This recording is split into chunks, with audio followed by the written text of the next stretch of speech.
सब साहुडम। मंगलम भगवान वीरो मंगलम गौतमो गणि मंगलम कुंद कुंदाद्यो जैन धर्मोस्तु मंगलम। सर्वमांगल्य मांगल्यम सर्वकल्याणकारकम प्रधानम सर्वधर्माणां जैनम जयतु शासनम जैनम जयतु शासनम। वंदितु सर्वसिद्धे ध्रुवमचलमणोभवं गदिं पत्ते बोच्छामि समयपाहुड मृण्मो सुध केवली भड़िदं। नमः श्री समय साराय स्वानुभूत्या चकासते चिस्वभावाय भावाय सर्वभावांतरच्छिते। हमारे सामने आचार्य कुंद कुंद द्वारा रचित समय सार नामक ग्रंथ उपस्थित है। यह ग्रंथ कहें तो पंचम काल में अजूबे के समान है कि जो अजूबा होता है तो लोगों को आश्चर्यचकित कर देता है, वैसे ही इस ग्रंथ ने लोगों को आश्चर्यचकित कर दिया है, क्योंकि इसमें सीधा मुक्ति का मार्ग बताया गया है। इसको कोई पढ़कर आत्मानुभूति प्राप्त कर मोक्ष को प्राप्त कर सकता है, ऐसा इस ग्रंथ का महात्म्य है। इस ग्रंथ में जीव, ज्ञानी जीव और अज्ञानी जीव, इन दो जीवों की चर्चा है और कर्ता कर्म अधिकार भी इस ग्रंथ का एक भाग है। यह कर्ता कर्म अधिकार है वह भी अपनी विशिष्टता लिए हुए हैं। इसमें बताया गया है कि जो जीव की अनादिकाल से परद्रव्यों में कर्तृत्व एवं भोक्तृत्व बुद्धि है, उसका निराकरण विभिन्न तर्क युक्तियों के माध्यम से इस अधिकार में किया गया है। इसके पहले जीवाधिकार भी लिखा है, उसमें उन्होंने एकत्व महत्व बुद्धि है उसका निराकरण किया है, और इसमें कर्ता कर्म अधिकार में जो कर्तृत्व और भोक्तृत्व बुद्धि है उसका निराकरण किया गया है। अब 73 गाथा तक की चर्चा हो गई थी। अनुशीलन में जो दादा ने विशेष अर्थ किया है तो उसमें एक बात उन्होंने आखिरी में उठाई थी जो कल रह गई थी, कि जो विज्ञान घन होना कहा है टीका में आचार्य अमृतचंद्र देव ने, उसका अर्थ क्या है।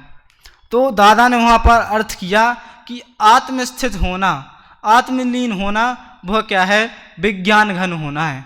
अर्थात अपने आत्मा में लीन होना, अपने आत्मा में स्थित हो जाना, वह क्या कहलाता है, विज्ञान घन होना कहलाता है। अब बात तो चल रही क्या है, विज्ञान घन की, और आप उठा के ले आए आत्मा को, ऐसे कैसा संभव है। तो क्या है कि जैसे जगत में बात चलती है कि घर में कोई खुशी का अवसर आया तो माँ ने कहा कि जाओ बेटा मिठास लेके आओ कहीं से। अब बेटा गया, घूम के दुनिया भर से घूम के आया, कहा माँ मिठास तो मुझे कहीं मिली ही नहीं। कि माँ ने कहा कि जाओ बेटा मिठास लेकर आओ, तो घूम कर आया, दुनिया भर से ढूंढ कर आया, पर यहाँ घर आकर कहा कि मम्मी मिठास तो मुझे मिली ही नहीं। तो माँ का कहने का तात्पर्य क्या था, माँ का कहने का तात्पर्य था मिठास यानी कि जो मीठी चीज़ है कोई जिसमें मिठास पाई जाती है, कोई शक्कर मिठाई कोई भी चीज़ हो जिसमें मिठाई पाई जाती है, उसको क्या है तुम लेकर आ जाओ। यानी मिठास से तात्पर्य क्या था, कोई मीठी वस्तु। एग्जाम्पल के तौर पर लें तो शक्कर से तात्पर्य था। वैसे ही कहा ज्ञान स्वभाव, विज्ञान घन कहा तो उसका तात्पर्य किससे है, तो उसका तात्पर्य क्या है, आत्मा से है। ये कहते हैं कि लक्षण से लक्ष्य की प्रसिद्धि होती है, और कुछ लक्षण तो ऐसे प्रसिद्ध हो जाते हैं कि जो लक्ष्य की बात कहने की जरूरत ही नहीं बचती। लक्षण का ही नाम ले दो, लक्षण के बारे में ही कह दो तो लक्ष्य का पता चल जाता है। कि उष्णता है तो उष्णता का संबंध किससे है, तो तुरंत अग्नि हमारे ध्यान में आ जाती है। मिठास का कहें तो मिठास का संबंध किससे है, तो शक्कर है, हमारे दिमाग में तुरंत आ जाती है। यानी इन चीज़ों का ऐसा संबंध है कि एक का नाम लें, लक्षण का नाम लें, उनके गुण का नाम लें, तो जो गुण सहित वस्तु है उसकी प्राप्ति, उसका ज्ञान क्या है, हमें हो जाता है। वैसे ही उन्होंने यहाँ पर कहा कि विज्ञान घन होना कहा तो इससे अर्थ क्या निकल गया कि आत्म स्वभाव में स्थित होना है। जो विज्ञान घन होने का अर्थ क्या है, आत्म स्वभाव में स्थित होना है, यानी आत्मानुभूति को प्राप्त करना है, ऐसा इसका अर्थ उन्होंने किया। और अब यहाँ पर प्रश्न उठाया, इस यह गाथा कर्ता कर्म अधिकार की बहुत महत्वपूर्ण गाथा है।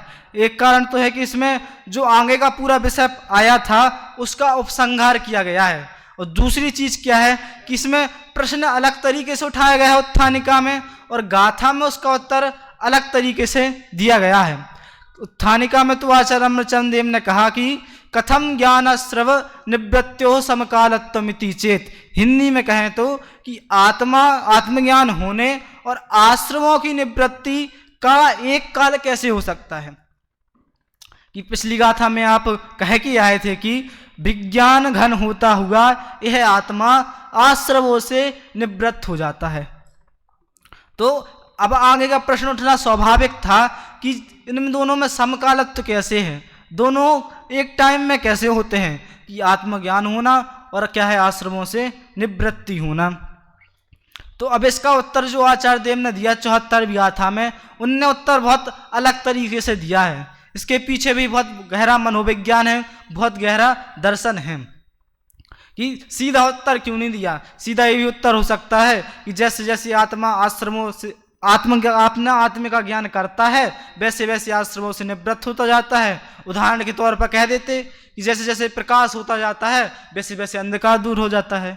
सीधी बात थी ना, पर उन्होंने थोड़ा और एक्स्ट्रा इसमें जोड़कर एक बहुत ही सुंदर उत्तर दिया है, तो वो हम गाथा में पढ़ते हैं। जीवन बद्धाए दे अध्रुव अनिच्चा तहा असरणाय दुखा दुख फलतीय णादूण निबत्त देते हिम। पद अनुवाद पढ़े तो ये सभी जीवन बद्ध अध्रुव शरणहीन अनित्य है, दुख रूप दुख फल जान कर इनसे निवर्तन बुध करें। कि बुध करें, जो इनसे निवर्तन कहता है उसके लिए उन्होंने आचार्य देव ने ज्ञानी कहा है। ऐसा वैसा कोई व्यक्ति नहीं है, जो ज्ञानी व्यक्ति है वो क्या है इनसे निवर्तन करता है। तो अर्थ देखें तो ये आश्रय भाव जीव के साथ निबद्ध है, अध्रुव है, अनित्य है, असरण है, दुख रूप है और दुख के रूप में फलते हैं, दुख के कारण हैं, ऐसा जानकर ज्ञानी उनसे निवृत्त होता है। अब गाथा को देखकर तो लगता है कि आचार्य देव कह रहे कि यही कथिमा भी मृत्वा, कि कुछ भी करके तुम क्या इनसे निवृत्त हो जाओ। इतनी बुराइयां बता दी कि अब तुम्हें इनसे निवृत्त होना ही चाहिए। तो उन्होंने बहुत सारी इसमें बुराई गिनाई हैं। सबसे पहले देखें तो उन्होंने कहा निबद्ध हैं, जो क्या है जीव से बंधे हुए हैं। अब इससे क्या कर दिया उन्होंने कि चर्चा आश्रमों की और जीव को भी इसमें इन्वॉल्व कर दिया कि अब जीव सुने की उनकी चर्चा। तो कहा भाई तुम हमसे बंधे हुए हैं, तुम्हारे काम की बात है, हमें आश्रमों का पुराण नहीं लिखना है, यहाँ पर हमें आश्रमों की महाभारत नहीं लिखनी, हमें उनकी चर्चा नहीं करनी।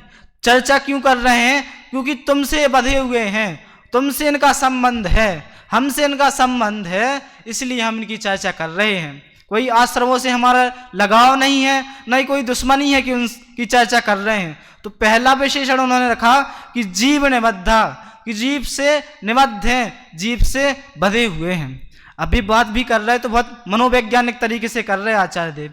क्या होता है कि कोई किसी व्यक्ति को नशे की आदत हो जाती है, तो पहले के ज़माने में तो व्यक्ति थे सलाह दे देते थे, छोड़ दिया तो छोड़ दिया, नहीं छोड़ा तो गए काम से, और क्या है।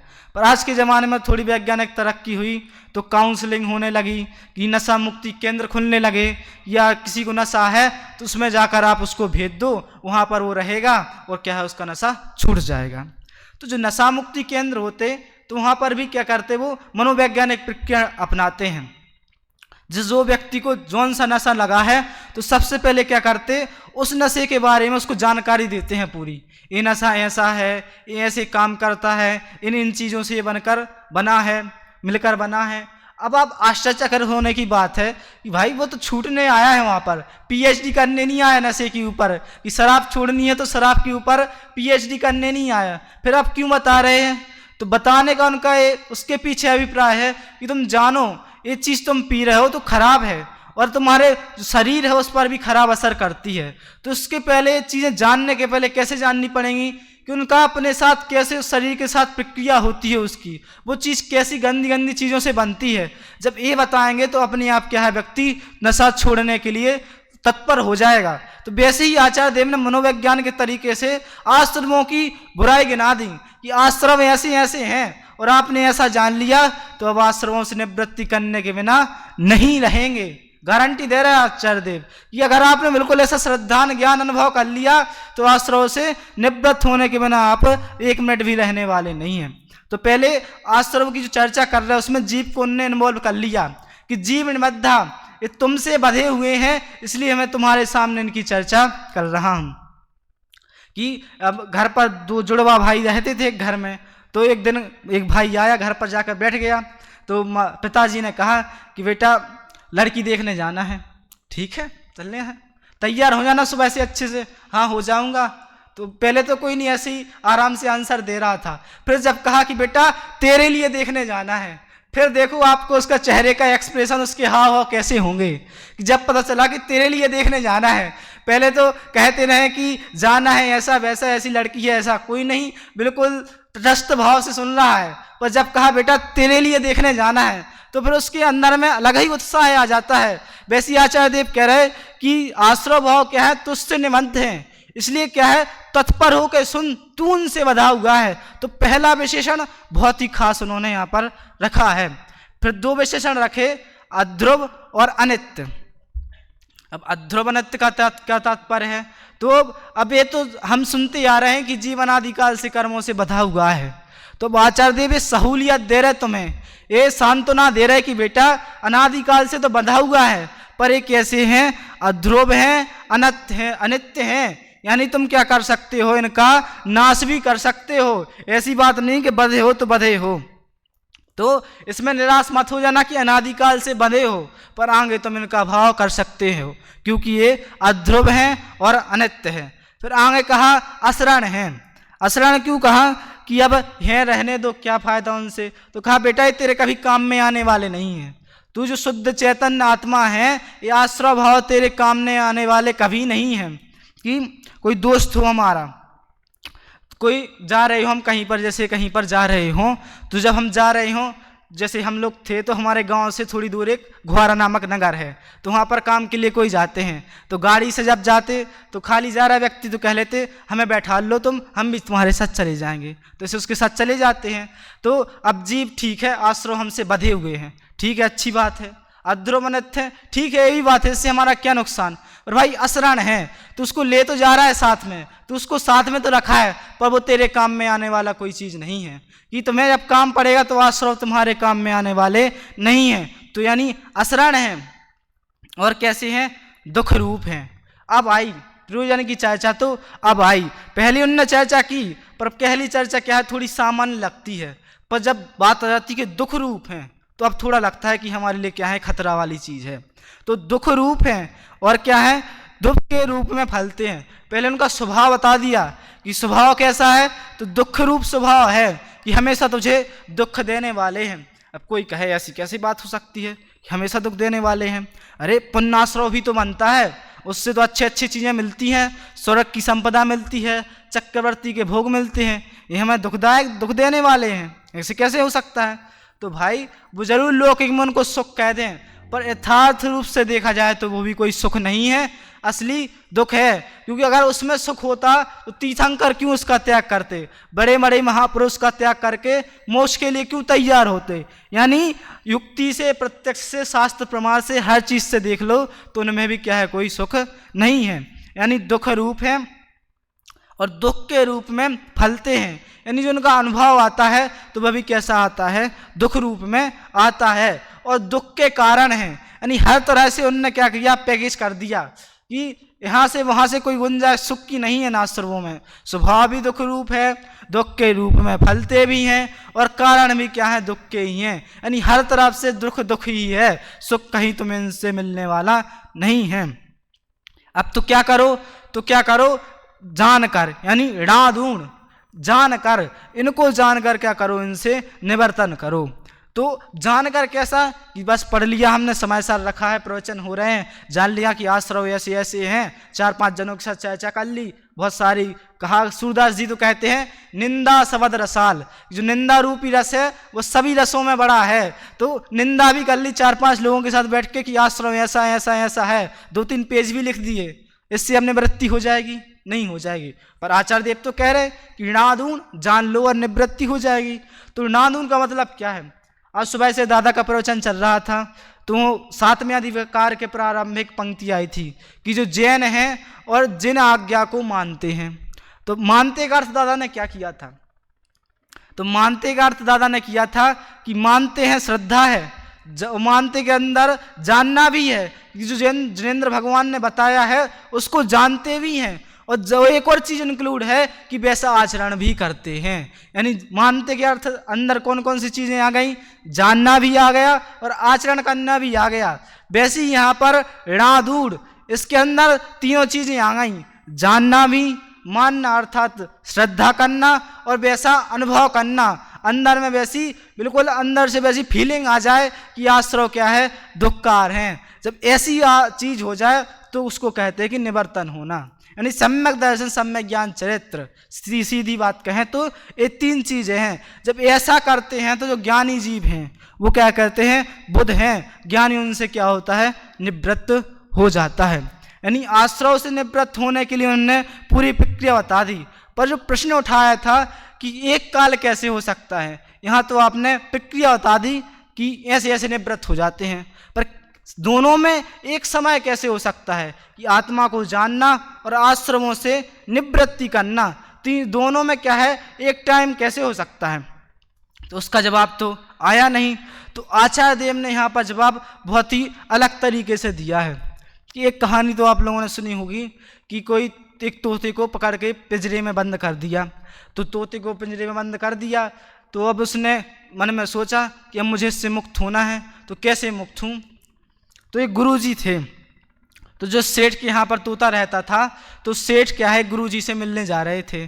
तो तोते बोलते हैं, तो तोते ने कहा उनसे, सेठ जी से, कि ऐसी ऐसी बात, सेठ जी गुरुजी के पास आप जा रहे हो तो उनसे एक चीज़ पूछ लेना कि मुक्त होने का उपाय क्या है, और ये भी कह देना कि एक तोते ने पूछा है ये प्रश्न, एक तोते ने ये प्रश्न पूछा है कि मुक्त होने का उपाय क्या है। सेठ जी गए, गुरुजी से कहा कि गुरुजी एक तोते का प्रश्न आया है। गुरुजी तो पहले आश्चर्यचकित हो गए कि तोता भी प्रश्न करता है। फिर उन्होंने कहा ठीक है, कोई होगा भव्य जी। तो उन्होंने कहा चलो बोलो। तो उन्होंने कहा तोते ने आपसे पूछा है कि मुक्त होने का उपाय क्या है। तो गुरुजी ने थोड़ा सोच विचार किया, फिर क्या हुआ, बेकायक के सो से गए, यानी जैसे लगे कोई व्यक्ति मर गया है, ऐसे ही हो गए। तो सेठ जी को थोड़ा अचंभा हुआ, 2-3 बार प्रश्न फिर से दोहराया, फिर से स्वामी जी ने वही प्रतिक्रिया की। तो क्या हुआ, फिर बाद में सेठ जी आए वापस, और तोते ने पूछा सेठ जी आपने मेरे सवाल का उत्तर पूछा था। तो सेठ जी ने कहा पूछा था मैंने। तो क्या दिया उन्होंने? कहा उन्होंने उत्तर तो कुछ नहीं दिया, वैसे मरे की तरह सो गए। तो अब तोते ने थोड़ा सोचा, उसने कहा हाँ मिल गया उत्तर, वो भी क्या है मरने के समान हो गया। और सेठ जी को लगा कि ये मर गया है, कुछ काम का रह तो गया नहीं, तो यहाँ पर बैठेगा फालतू में, बदबू और उत्पन्न हो गई। तो उसको जाकर खिड़की से बाहर फेंका और वो उड़ गया। तो उन्होंने क्या है कि प्रैक्टिकल रूप में आंसर दिया कि क्वेश्चन तो सिर्फ शब्दावली में था, पर उन्होंने प्रैक्टिकल आंसर दिया कि ऐसा कर लोगे तो मुक्त हो जाओगे। वैसे ही आचार्य देव ने क्या किया कि उन्होंने कहा कि समकालत्व कैसे होता है। तो समकाल कैसे होता है ये नहीं बताया, पर समकाल उत्पन्न कैसे होता है, इस समकालपना उत्पन्न कैसे होगा इसकी विधि बता दी कि जब तुम जानोगे कि आश्रव भाव जीव के साथ बधे हुए हैं, अध्रुव हैं, अनित्य हैं, अशरण हैं, दुख रूप हैं, दुख के रूप में फलते हैं और दुख के कारण हैं, ये जब जानोगे तो तभी तुम्हारा निवर्तन होगा और तुम क्या हो जाओगे, आत्मज्ञान ऐसा हो जाएगा तुम्हें, तो क्या हो जाएगा, आश्रयों से तुम निवृत्त हो जाओगे। तो आचार्य कुंद देव भी यहाँ पर बहुत समझदारी से उन्होंने काम में लिया। कि क्या करते लोग कि अपन बातों बातों में चीज़ों को बता देते, बातों बातों में चीज़ें हो जाती और कुछ उसका प्रैक्टिकल नज़र नहीं आता। पर कुंद आचार्य देव ने कहा कि ऐसा काम नहीं चलेगा। कि एक तोता रहता था एक पिंजरे में, तो उसके मालिक ने उसको सिखाया कि बेटा जब भी बिल्ली आ जाए तो क्या करना, भाग जाना, जब भी बिल्ली आए तो क्या करना, भाग जाना। ऐसा बहुत बार उसको सिखाया। उसने भी रट लिया कि जब भी बिल्ली आ जाए तो भाग जाना, जब भी बिल्ली आ जाए तो भाग जाना। एक दिन सच में बिल्ली आ गई। अब बिल्ली आ गई तो वो रटने लगा कि जब भी बिल्ली आ जाए तो भाग जाना, जब भी बिल्ली आ जाए तो भाग जाना। भागा नहीं, उधर बैठा बैठा सिर्फ रटता रहा। अब वो बिल्ली से बच जाएगा क्या? नहीं बचेगा। तो वैसे ही आचार्य देव यहाँ पर कह देते कि जैसे जैसे आत्मलीनता होती है वैसे वैसे आश्रमों से निवृत्ति होती है। जैसे प्रकाश होता है अंधकार चला जाता है, वैसे ही आत्मज्ञान होता है आश्रम वैसे वैसे चले जाते हैं। ऐसी बात कह देते और अपन क्या है पढ़ लेते, सुन लेते, निपटा देते। पर आचार्य देव ने शर्त रखी, ऐसा जब होगा जब तुम क्या करोगे कि यह जानोगे कि आश्रम भाव ऐसे ऐसे हैं, उनकी बुराई जानोगे, और जब जानकर तुम क्या है उनसे निवर्तन करोगे तब क्या है असली चीज सामने आ जाएगी। अब ऐसा नहीं करना कि जान के रख देना, उसका श्रद्धान भी करना वैसा, उसका ज्ञान भी करना वैसा, अनुभव भी करना। न्याय शास्त्र में एक रोगी का उदाहरण बहुत दिया जाता है कि रोगी ठीक कैसे हो। तो रोगी तब ठीक होगा जब उसे उसकी दवाई की जानकारी हो, श्रद्धा हो कि दवाई पीने से क्या होगा, मेरा रोग दूर हो जाएगा, और उस दवाई को वो पिए भी, जो परहेज बताया उसको करे भी, तब वो रोग से मुक्त होगा। वैसी आश्रमों से मुक्त होने के लिए कह तो दिया सिर्फ कि नादून जान लो बस, पर नहीं, जानने के अंदर में क्या क्या चीज़ें हैं। तो जानने के अंदर में है कि उसको जानो, वैसा तुम्हारा श्रद्धान होना चाहिए, और अंदर में वैसा आत्मा का अनुभव भी होना चाहिए कि आश्रव क्या है, ऐसे दुख रूप है। तब क्या हैगा, तुम्हें आश्रवों से मुक्ति मिलेगी, उनसे निवृत्ति होगी। और ये चीज़ लोक सिद्ध भी है। हम प्रत्यक्ष में देखते हैं कि जब भी कोई चीज़ पता चल जाए, किसी के बुरे गुण हमें पता चल जाए कि ये चीज़, ये व्यक्ति हमारे लिए बुरा है, तो अब कोई काम नहीं दूसरा रखते, सबसे पहले उससे पीछा छुड़ाने का उपाय सोचते हैं। कि शेक्सपियर हुए हैं, बहुत बड़े लेखक हैं इंग्लिश साहित्य के, अंग्रेजी लिटरेचर के। तो उनका एक नाटक है ओथेलो, उसमें उन्होंने क्या बताया कहानी कि जो 3 लोग थे सेना में, 3 लोग साथ में काम करते थे। तो एक तो जनरल था, 2 लोग उसके सेवक थे। तो जो पहला सेवक था वो तो क्या करता था, उसके बारे में बुरा सोचता था। जो दूसरा सेवक था वो अच्छा सोचता था। पर पहले सेवक ने क्या ऐसा माया जाल फैलाया कि जो जनरल था उसको क्या है कि उससे द्वेष भाव हो गया दूसरे सोल्जर से जो अच्छा वाला था। अब क्या किया जाए, तो उसको उस अच्छे वाले को उसने निकाल दिया। पर जो पहला वाला था वो तो खतरनाक था, उसके खिलाफ साजिशें रच रहा था। तो अब साजिश उसने ऐसी ऐसी रची कि उस जनरल ने अपनी पत्नी को भी मार दिया, अपने जो साथ में रहने वाले अच्छे अच्छे लोग थे सबको मार दिया। और सबको मार दिया और शोक में क्या है वहाँ पर बैठा था, रो रहा था। उसका चित्रण उन्होंने उस नाटक में बहुत ही बारीकी से किया है। वो वहाँ पर रो रहा था, तभी उसे आगे पता चला कि सब क्रियाकांड किसने किया है, उस पहले वाले सोल्जर ने किया है। उस पहले वाले सैनिक ने मुझे धोखा देके मुझसे ये सब काम करवाए हैं। अब बताओ क्या करेगा, शोक मनाने बैठेगा कि तलवार उठाकर उस दूसरे पहले सैनिक को मारने जाएगा। उसने तुरंत तलवार उठाई और पहले सैनिक को मारने चला गया। तो क्या है कि संसार में भी हम देखते हैं, कोई चीज़ बुरी हो, चाहे हम कैसी भी परिस्थिति में हो, वो पता चल जाए कि ये चीज़ बुरी है तो तुरंत उससे पीछा छुड़ाने का उपाय करते हैं।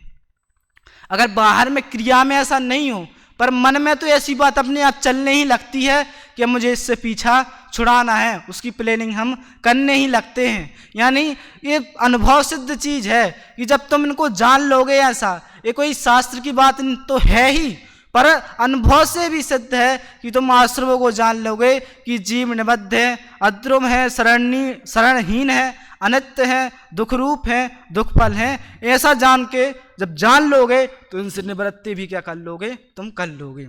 अब इसके बाद आचार्य अमृतचंद देव ने इसकी बहुत मार्मिक टीका लिखी है। अब आचार्य अमृतचंद देव की खासियत है कि यहाँ पर बात तो चल रही थी आश्रमों की, बात तो चल रही थी आश्रमों की, पर उन्होंने आश्रमों एक पक्ष तो आश्रमों का रखा कि ये दुख रूप हैं, ऐसे ऐसे हैं। दूसरा पक्ष उन्होंने आत्मा का रखा कि जो आत्मा है वह कैसा है, नहीं संतुलित। बिल्कुल जयचंद जी छाबड़ा की भी विशेषता है कि जहाँ जहाँ निश्चय की मुख्यता रहती समय सार में, तो वहाँ वहाँ थोड़ा थोड़ा वो व्यवहार का कथन भी कर देते, और जहाँ व्यवहार की मुख्यता लगने लगे तो वहाँ निश्चय का कथन भी कर देते। वैसे ही आचार्य अमृतचंद देव ने भी यहाँ पर उन्होंने कहा कि प्रवृत्ति के बिना निवृत्ति कैसे होगी, कि इनसे हटना तो है, पर जुड़ना किस में है ये भी तो हमें अच्छे से पता होना चाहिए। तो पिछली गाथा में चर्चा तो उसकी कराए हैं, पर आचार्य अमरचंद चंद्र देव मानने वाले नहीं हैं। वो तो इसको क्या है दोबारा प्रस्तुत करेंगे, नए रूप में प्रस्तुत करेंगे, तो टीका में उसकी क्या है वो प्रस्तुति करेंगे। तो उसकी चर्चा आपसे आगे होगी। अभी तो ये जान लें कि ये आश्रव कैसे हैं, हमसे बधे हुए हैं, यानी हमारी बात चल रही है ये, और क्या है कि अध्रुवनित हैं, यानी हमें टेंशन ये नहीं लेनी कि कभी नष्ट नहीं होने वाले हैं, नष्ट भी होने वाले हैं, और क्या है हमारे काम के भी नहीं हैं, दुख रूप हैं, दुख फल वाले हैं, दुख के कारण हैं, यानी हर प्रकार से हर हेतु से सिद्ध है कि तुम्हें इनसे क्या है दूर होना है। तो अब काम क्या करना, बस ऐसा श्रद्धान ज्ञान करके इनसे दूर होना है, और जब हम ऐसा कर लेंगे तभी क्या है हमारा आत्म कल्याण होगा, मुक्ति की राह पर हम आगे बढ़ेंगे, मोक्ष को प्राप्त करेंगे। इस प्रकार की मंगल भावना से मैं अपनी वाणी को विराम देता हूँ।